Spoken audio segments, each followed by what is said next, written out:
You know what I'm getting tired of? You believe Fat Joe said hip hop was Puerto Rican and black? That's not true. Yeah. Man. Shout out to Fat Joe, but yeah. I mean, Latinos were around, but you can't say 50-50. Not at all. Welcome back. It's your boy, Triple B, and this is the Broken Bitter Black Man Podcast. Here where we lay it all on the table. We also recognize that everybody, yes, everybody, is broken and bitter in some way. And there are only two forms of people. Those who recognize that they broken and bitter and have already started their journey in healing, and those that are just walking around thinking that this is all normal. And today, we have everything but normal. Took me a while to get to both of these stories because the reactions, they just kept coming. And then the holidays slowed me down. But y'all take a look at it. Well, you said that Fat Joe is disrespectful for saying that blacks and Latinos created hip-hop 50-50. Did he actually say 50-50? Yeah. Oh, yeah. Okay, well, yeah, that's just not true. That's not true. Yeah. And shout out to Fat Joe, but yeah. I mean, Latinos were around, but you can't say 50-50. Not at all. Not at all. You can't even say 90-10. I mean, they came later. In the movie, all the pioneers, they were like, yeah, when we were doing it, there were no Latinos participating. We had a couple in the audience watching, but they just came later. They just weren't into it early on. And that's the truth. That's my boy Tariq Nasheed. He made a couple comments on Vlad sometime back. He made a documentary. Y'all check it out. It's on Prime right now called Microphone Check. Basically talking about the origins and the start of hip hop and who really created hip hop. Was it black people? Was it Puerto Ricans? Was it the Jamaicans? I mean, you get conflicting stories, but he pretty much laid it all out in the documentary. Y'all want to know for yourself, go and check it out. But after he made these comments on Vlad, well, he got his reaction. Years. And the shit just go, you believe Fat Joe said hip hop was Puerto Rican and black? Whoa!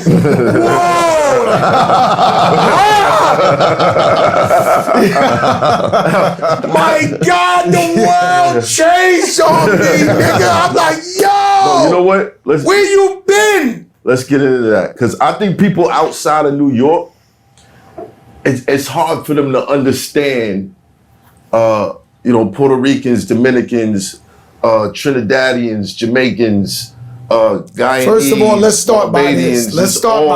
Around each other.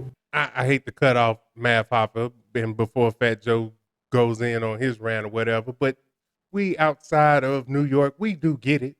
We understand that y'all all basically on top of each other. The Puerto Ricans, the Dominicans, the blacks, the Jamaicans, the Haitians, the Jews.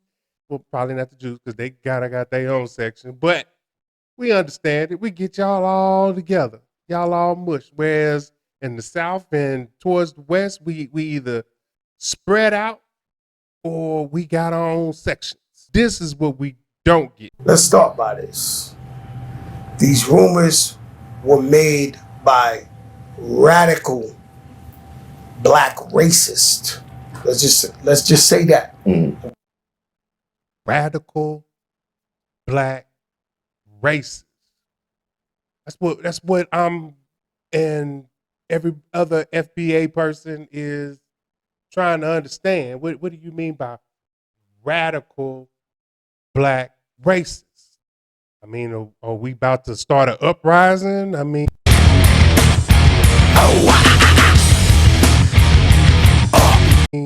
when you put that word radical off in there, and then you follow it up with black racist, get it out, Fat Joe, get it out. Okay, it's a group of these guys that don't want to hear Jamaican, don't want to hear Guyanese, they don't want to hear a black guy that ain't down with them. Right? So their job is to criticize anybody who don't look like them or who ain't black American. Who are these guys? These, you want me to say a name? We're gonna give them too much clout. I mean, the FBA, Foundational Black Authority, whoever the fuck these broke niggas is. I'm just keeping it a buck, and their shit is to attack everybody on Twitter. You see this nigga who run them? Like, you know, your leader. Yo, man. There is no leader of FBA. There is no organization. Foundational Black Americans, or just what it is. It's just a foundational Black American. We can't say that we got Jamaican in our family. We can't say that we have Puerto Rican. We can't say that we Dominican. We can't say that we Cuban. We just black. I'm black, y'all, and I'm black, y'all, and I'm blacker than black, and I'm black, y'all. Black American. We don't even like using the word African American because, hell, Elon Musk is more African American than me. And I can't go to some other place or some other country and feel welcome what I got relatives and kin people that I can say they all are family. Oh, nigga. I'm just black. Period. But continue. You gotta be fucking kidding me, man. And so they trying to change the narrative. They're not from New York. right. What does being from New York have to do with it? I don't understand. I mean, if you can go and you can interview people from New York, and the people who Tariq interviewed were from New York and were there at the beginning of hip hop, I still don't see the problem. So they telling a whole nother story. This was whoopity doop wop. Yo, bro. Far as I know, we're at Yankee Stadium right now, and it's hip hop's 50th birthday. And the guy who invented it, Grandmaster Flash, my brother carried his crates. My babysitters made up the "let me hear you say ho." So the guy who invented hip hop, Grandmaster Flash, as you say, you talking about somebody who carried the crates. Did that mean they invented hip hop? Then you say your babysitter is the one who invented ho. Does that mean? It's two girls, twins, used to babysit me. They made up, "let me hear you say ho." So they have a big problem, these guys, right? So they're against anybody who ain't with them. So this ain't a popular message. This ain't what everybody's saying. We might be giving them too much light right here is what I'm trying to tell you. Right. So there's a small minority to get on them Twitters and they running it up. We got a fucking Looney Tune like your man Lord Jamar, who's a fucking Looney Tune. Okay, he's a loony bin, right? He's from New York. Why is he a Looney Tune? Because he don't agree with you. It seems like you doing exactly to Tariq what you saying he doing to you. We just said that the drug of choice is attention. It's this and this and that. They get a guy who, he was a legend. He's brand Nubian. Right. And he's the wackest nigga in the crew, to be clear. Shots fired. The world's flat. This, that, anything to go viral. I just told you I stopped my shit because I go too viral. I'm scared. I'm too viral. Right. He's too viral. Your ass went viral. Oh, yeah. Of course, Lord Jamar had the... Joe, what's going on between both of y'all? I know he made some comments about FBAs, and I know he made a comment about how you was the wackest one in brand Nubian, but, I mean, what's going on between both of y'all, man? I mean, first of all, you know, his comment about FBA is kind of crazy because FBA is the one that put him where he is today. So you have to understand that it wasn't the Puerto Rican community or any other community that embraced Fat Joe. Fat Joe came up in DITC, which consists of mainly foundational Black Americans, you know, and he was the only Puerto Rican member in the group. So wait a minute.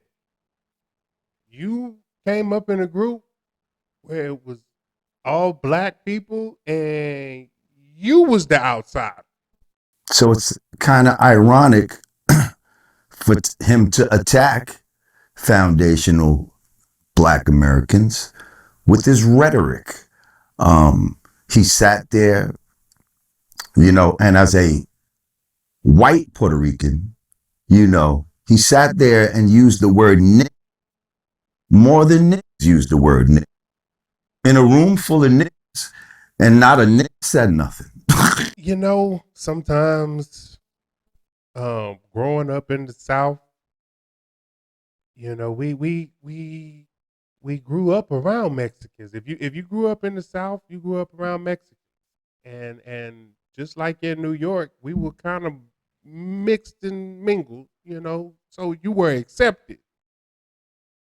So occasionally you got one down, you know, essay, and he was, you know, part of the clique, and he was one of us.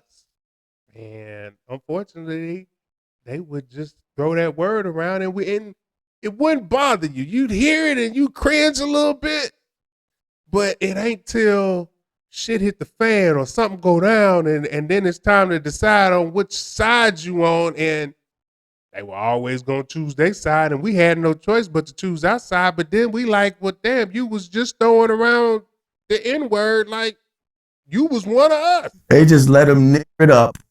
And Math Hoffa and them is getting a little heat for that right now too. But I think it was uncalled for. First of all, it needs to be said that foundational Black Americans are not the foundational Black authority, as he said,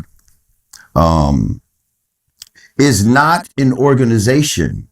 It's a lineage. Blickety black, blacker than black, black, I'm blacker than black, yo. Either you're part of it or you're not, by lineage, okay? By lineage. Do you understand what lineage mean? It don't mean skin tone. So for all these people that think that just because you got dark melanated skin that you are Black. No, here in America, you may be considered Black, but you are not a foundational Black American. Because once you leave America, you ain't saying you Black.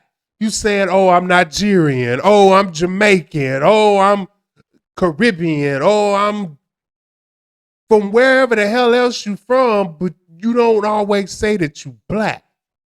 And that part right there is, again, you choosing sides. We can't accept you, and then you turn around and disown us. Did the flip-flop shit on me. Just like a hoe I knew in Detroit back in 62, 63.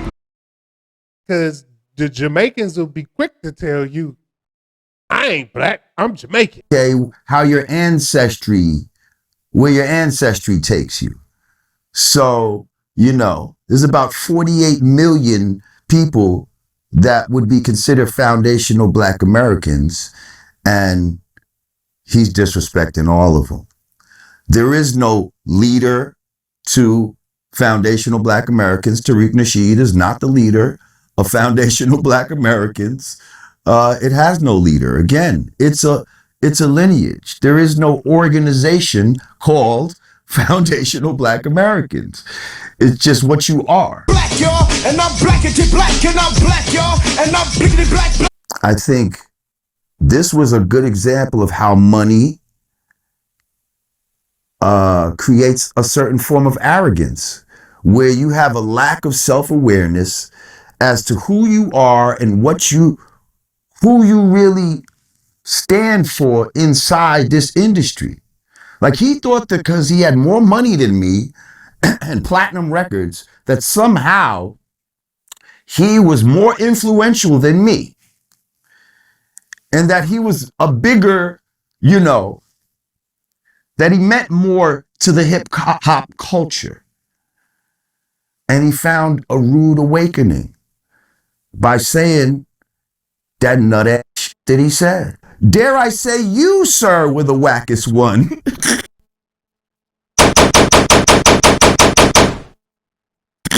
In the crew. Let's be clear. You, sir, were the wackest one in Terror Squad. Like, everybody in Terror Squad is better than Fat Joe. Like, let's be clear. So to say that about me was crazy. It didn't stop there. Oh, no, it can't stop. I mean, that's just half of the people he targeted. But you got to find out what Tariq said. On the Fat Joe thing, I touched on it the other day. For those who don't know, Fat Joe was on Matt Hoffa's show, podcast. And Fat Joe was out here promoting his album. And Fat Joe took some major shots at me, TBA, and just the whole foundational Black American lineage. I want you to be very clear. Fat Joe took a shot at our lineage. Like I said the other night, a lot of them will try to disguise the fact that they're attacking our lineage. The lineage. It's almost like you just went after everybody black in America by saying what you said, not knowing what you talking about. Damn, Joe. By creating a make-believe four-wall organization in their minds so that they can attack a make-believe organization and pretend that they're attacking a make-believe organization as a proxy for all of us so that they can try to wither and slither away from responsibility of attacking our lineage. All right? Whenever these people start talking about FBA as a hate group, they're dissing a lineage. They're talking about 43 million people. Don't let them try to lie and pretend that they're talking about some organization that don't exist. There is no organization called FBA. They'll even use me as a proxy. Well, it's Tariq and his leadership, and that's what I don't like. No, it ain't me. I don't lead a group. I don't have an organization. So you ain't attacking me. When people get on Fat Joe's bumper, that's not on me. Everybody was on his bumper. People have been on Fat Joe's bumper for a while. It ain't just me and other people. A lot of foundational Black Americans, they've been on Fat Joe's bumper. Shout out to Star from Star and Buck Wild. Star been getting on Joe for years. He's one of the few New Yorkers that has called him out consistently for all of the little janky stuff that he's into. But yeah, Star's been calling Fat Joe out. So people have been calling Fat Joe. I held 50 Cent when 50 was dissing Joe back in the day. So people have been calling Joe out. This man has a lot of foundational Black Americans propping up his career. R. Kelly, Nelly, Lil Wayne, Ja Rule, Ashanti. Yeah. Man got a point. If it wasn't for the hits with R. Kelly, Ja Rule, Remy Ma, Ashanti, I mean, who the hell is Fat Joe? I mean, if it wasn't for Big Pun, we wouldn't know who the hell Fat Joe was. If it wasn't for Pun, Joe would have probably faded out, because if another label would have signed Pun, I feel Joe probably would have faded out in the back. But he said Joe would have faded out if it wasn't for Big Pun. So Big Pun, they said Big Pun was carrying Joe. But to know the fact that I know that Pun gave Joe, we're gonna call you Don Carter Jr., and then wrote everything after that. You know what I'm saying? So everything. So she said Big Pun wrote all of Fat Joe's stuff. Damn, Joe, you've been called out. You was Drake before Drake. You the one up here talking about how great you are and how you are connected to the founders of hip hop. But if you was really connected, then you would know not writing your own material is against all rules of hip hop. How the hell you gonna be an MC and you can't even write your own material? So much for Fat Joe. I mean, I don't know. I'm sure you used to going viral, so you gonna bounce back. All you need is another lean back. And from what we hearing, your last album that came out the other week ain't doing too hot. I ain't heard no hits from it. I ain't heard a hit in a minute, actually. You need to give Remy Ma a call because, I know she's going through some things with Papoose, but you need your sidekick or a sidekick or somebody writing you some shit. I don't know. All I know is you take a shots at FBA, and they don't like that too much, Joe. Well, Fat Joe wasn't the only one changing sides this week. You ever seen a motherfucker flip top on you and shit like this in your face? Go crazy, be flipping and shit. We had to stop by ESPN, talk to Mr. Stephen A. Smith, find out, what's going on with his political beliefs these days. Now let's move on to some politics and social media where some of you, no surprises, you're just continuing to piss me off. Why? Because every time I make a comment that's critical of the Democratic Party or the left, I get accused of being a pundit for the right. Prior to the election cycle, I voiced my concerns about Joe Biden and his ability to serve as second term as president. Then Biden stepped on the debate stage in late June and revealed what many suspected. He embarrassed himself. The White House and the Democrats eventually switched to Vice President Kamala Harris when he stepped away, who ultimately ran what some would say a valiant presidential campaign, at least in the eyes of some, that ultimately fell short with voters across the country. I pointed out my concerns with the campaign and the Democratic Party along the way, and many of you wanted to accuse me of being a voice for the right. So you know what? I feel like it's time to set the record straight because ain't nobody hiding, ain't nobody running. Okay? Let me be very, very clear. I'm a registered independent because I don't trust either side. I think both sides are full of it on so many levels and so many. Why do people do that? Why? It's almost like when you say you are independent, it's almost like you just want to straddle the fence. Oh, I believe some of what they believe on this side. I believe some of what they believe on this side. Oh, I think they both full of crap, but I'm going to vote this way. That if you want to become a Republican or you scared of what people going to say because of who you voting for, then why are you talking at all? If you ain't going to stand on what you believe, why are you talking at all? Make it make sense, Stephen A. Circumstances, it's nauseating. But I also want to take a moment because a lot of people out there on social media have been saying to me, here, Stephen A., you take these positions, you're frustrated with the Democratic Party, but then you voted for Kamala Harris against Trump. Why? It's very, very simple. Because he's scared. I believe that Donald Trump has been a divisive figure.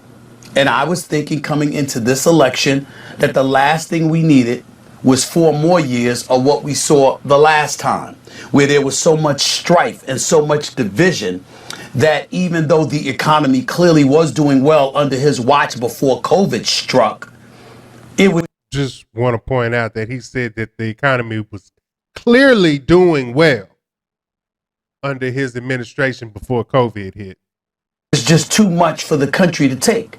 I was fearful of civil war in this country. It wasn't so much that he was supportive of white supremacists and he was this racist and all of this stuff like people were saying. I didn't engage in that incendiary rhetoric because I've always believed that Donald Trump was just somebody who did things that were politically expedient. If supporting one side was going to generate votes for him, he would flow with it. Do y'all notice that he ain't gave not one reason on why the Democratic Party was better?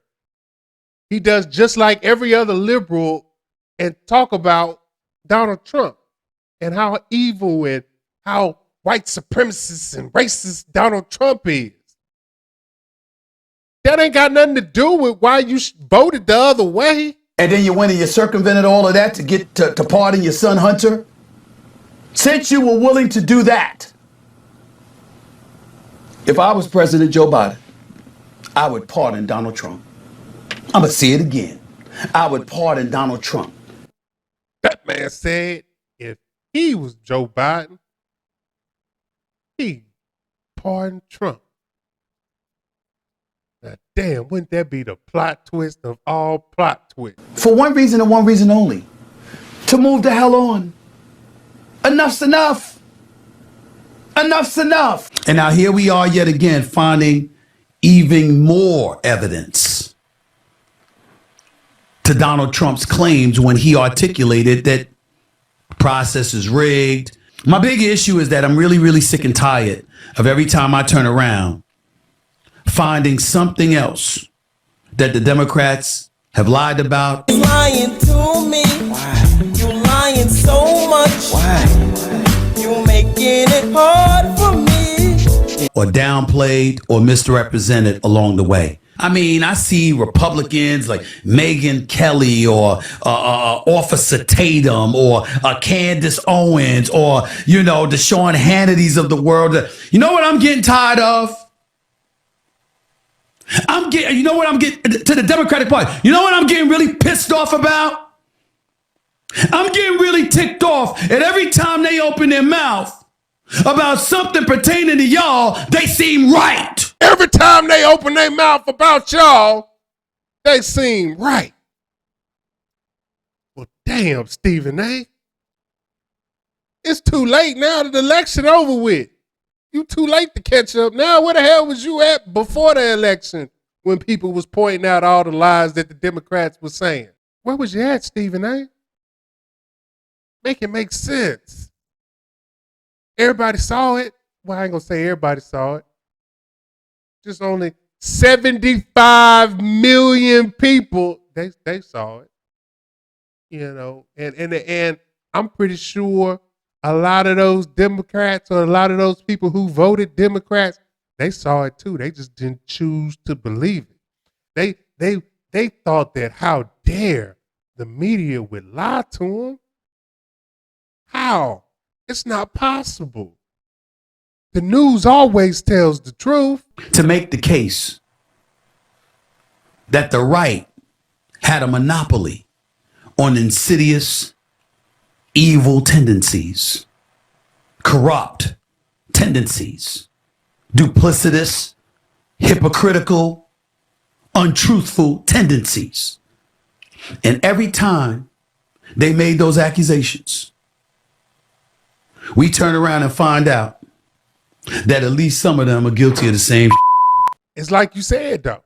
Both sides are full of it. Stephen A. had to come to the front of the congregation because when you swap over or you thinking about swapping over or you say anything negative about them liberals, oh, roly-poly coming out. Well, here's what Roland Martin had to say Monday about my comments on his show, Roland Martin Unfiltered.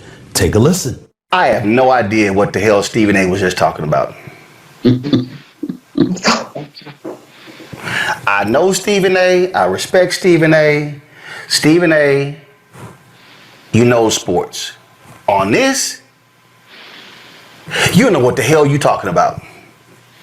Like, I literally have no idea what the hell he was talking about there.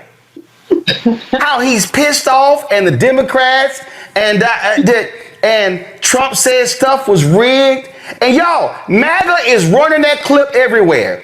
Oh, they are saying, oh, see, even Stephen, the truth, they always know the truth. Couple of things. First off, Roland Martin. Nice touch with the cowboy hat. You should wear it more often. It's fitting of you. You are from Texas, after all. You're a Texans fan, if I remember correctly. So it's more apropos that you put on that hat even more so than I do. So good luck there. But nice try. Ain't gonna work this way. Before I get into it any further, let me show my audience exactly what Roland Martin was replying to when he said, I didn't know what the hell I was talking about. This is what he was responding to that had him all up in a tizzy. Take a listen. The news comes amidst a bombshell report from the Justice Department that revealed the FBI had at least 26 confidential informants on the ground when the Capitol was stormed on January 6, 2021. The report says most of the informants engaged in illegal activity during the chaos. The Justice Department says only 3 of its 26 informants present had been instructed to observe potential domestic terrorist suspects on the day of the riot. The rest of the 23 appeared to have gone to the Capitol on their own accord. Upon hearing news of the report, Vice President-elect J.D. Vance posted the following on X, quote, "For those keeping score at home, this was labeled a dangerous conspiracy theory months ago," end quote. Didn't hear anything about that for the election. Didn't hear anything about that when the quote-unquote insurrection was broached by Vice President Kamala Harris as the Democratic nominee. The belief that Donald Trump was a danger to democracy and using this as a profound, illuminating bullet point to make that case. And now here we are yet again finding even more evidence to Donald Trump's claims when he articulated that the process is rigged. My big issue is that I'm really, really sick and tired of every time I turn around finding something else that the Democrats have lied about or downplayed or misrepresented along the way. But then Stephen A. had to double down and explain exactly why he's independent and can't go to the right, even though the left is full of lies and deceit. Here we go. Of black conservatives. And I've touched on this subject on many, many occasions, and I'm going to touch on it now, but never before have I touched on this subject the way that I'm going to right now. There's a lot of times it could be a Candace Owens. It could be a Larry Elder. To a lesser degree, it could be a Byron Donald. I remember Armstrong Williams. He's been out there for many, many years. I've known him for many, many years. Even to a lesser degree, somebody like Sage Steele, who used to work at ESPN and now, helped the Trump campaign. And who knows, for all we know, I don't think she's interested in it, but who knows? She might end up being press secretary one day. I don't know. Whatever it is, I hope she does well. I wish her well. Sage and I got along. Let me say this. Over the years, we've seen a level of vitriol emanating from black conservatives to a point where people who are not conservative vilified them because of it. I was never down with that. I'm a registered independent. There you go again with the I'm a registered independent, because the black conservatives are going to be vilified. Why we got to be vilified? Why? Because we think different than another group of people. We got to be villains. We got to be wrong. We got to be sellouts. Because I don't think like you. Hell, that's even more of a reason for me to go to the other side. Just because the last thing I want to be is you. Who primarily votes Democrat. There have been several occasions I've been tempted to vote Republican, to vote conservative. Hell, some of the times I regretted I didn't. And who knows what the future holds with me with some of the nonsense that I saw from the left, particularly leading up to this election with woke and Now you want to come on over. No. Because 4 years from now, it's going to be another excuse that's going to keep you from coming on over to the right-hand side. Cancel culture and all of that stuff. But that's a different story for another day. Here's the point that I want to make. While finding myself wishing that the inordinate amount of black conservatives that have been out there and are still out there will sort of dial back their vitriolic responses to the venom that's been thrown in their direction, I've rarely blamed them. Because you got people in here looking at folks from the conservative side who happen to be black, calling them sellouts and coons and all of these kind of negative connotations, showing them no respect as human beings just because you don't agree and side with their ideology. Who the hell are you? Listen, most of my friends are liberal. Some of them are conservatives. I have no problem with any of them. All I want to hear is what your point of view is and why. And if you make sense and it's fact-based and it's not dominated by emotion trying to usurp the facts, I'm good with you.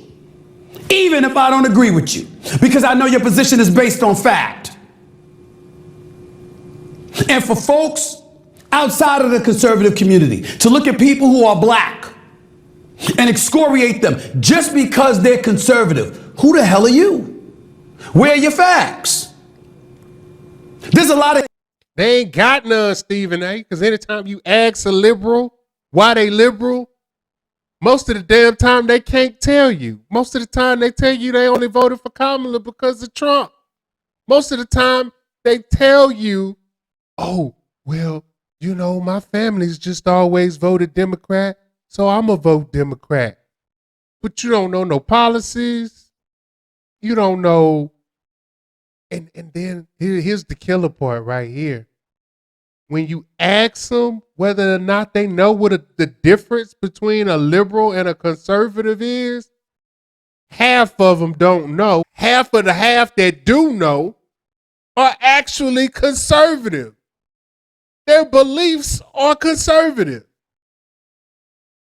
But just because, oh, if I'm black, I gotta vote Democrat, and that's what you run with.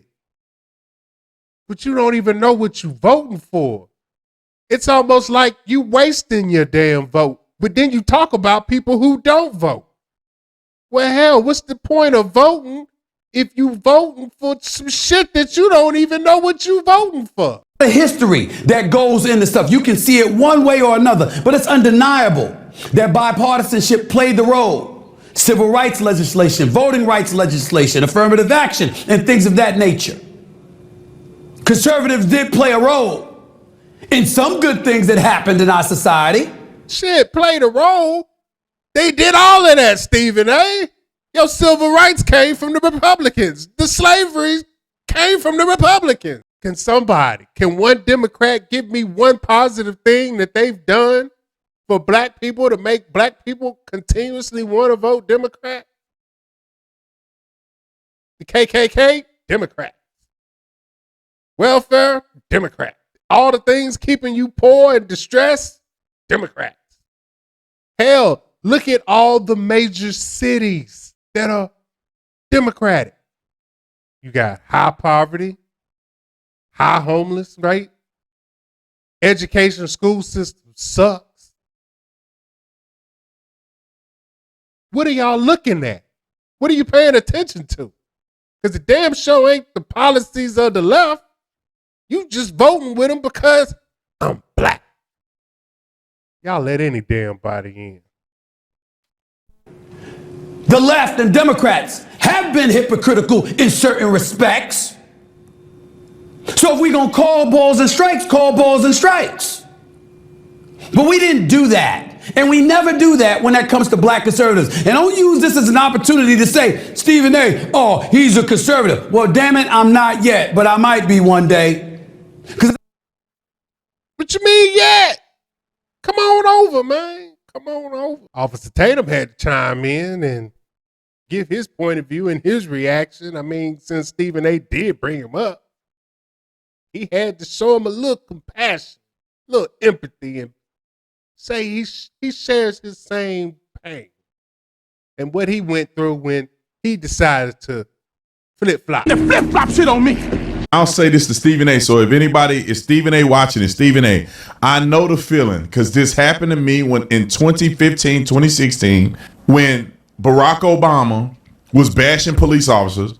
As a cop, I'm watching him lie about cops on television, never apologizing. And we were feeling the effects of what Barack Obama was saying in front of the world on everyday patrol, damaging our relationship with the inner city community.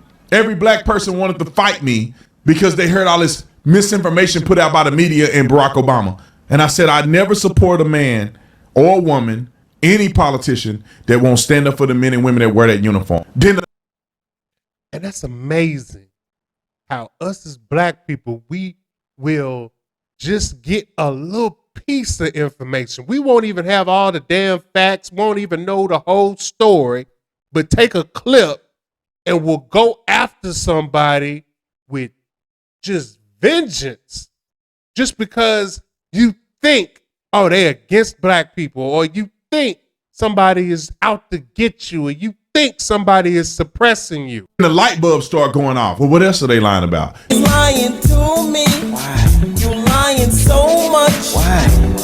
You making it hard for me. This. Everything was a lie. Why was I ever a Democrat? Let me look at the Republicans. Let me look at what they represent. I believe in that. I believe in that. That. That's a whole party that I can agree with. And that's how it happens. All you got to do is do a little bit of damn research into what conservatives believe, what the Republican Party believes, and I guarantee you, as black people, y'all will see they believe in the same damn things you believe in. And all you got to go off of is what the news has told you. So I'm going to hate Trump just because the news is telling me that Trump is bad and Trump is a racist and Trump did this and Trump did that. And all you going off of is clips. And now that the fact that the election is over with and you see all the damn things that the news was telling you was all lies. And you still will get black people, Trump ain't no good. Trump is a racist. Trump is a white supremacist. It's like damn near finding out that Santa Claus wasn't real. I dang near agree with everything. This whole time, I thought the Democrat Party was a party that I had to accept because if you ain't black, if you're black, then you're a Democrat. And I had to accept it because the other side is way worse than this. Little did I know this was the bad side. And the Republicans were the ones that knew what was going on in America. And I say, I'm finna vote for a Republican this time. And then after looking into it and finding out the history of the Democrat Party, finding out the Democrat Party was the party of the KKK and Jim Crow, I said, I'd never vote for a Democrat again. I don't think I ever vote for one ever again, unless it was a Republican with a D next to their name. So I feel your pain, Stephen A. Smith. Just come on over. Come on home. Come on home to logic. You're a logical man. Come on over to the Republican side. And that's all it takes is just a little bit of logic. Just a little bit. Think for yourself. Use your damn brain. And come on home. Just come on home. That's all you gotta do. Come on home. Y'all be surprised. Well, if it ain't the Joes that's pissing people off, then it's got to be the people on the left who want to come to the right, and the people on the right talking about the people on the left. And everybody just want to keep it going. Everybody just wants to show how broken and bitter they are while saying that they not broken and bitter and reacting to every damn thing that they see on the news and social media and showing how ignorant they are. If we want better, we got to do better. Like, comment, subscribe, share, hit that notification bell. That way when my videos pop up, and they gonna be popping up a lot more in 2025, you get that notification as soon as them videos drop. Follow me. Broken Bitter Black Man on Instagram. Broken B Black Man on X. Bitter Black Man on Facebook. Till next time. What we say at the end of this shit, homeboy? Fuck 'em.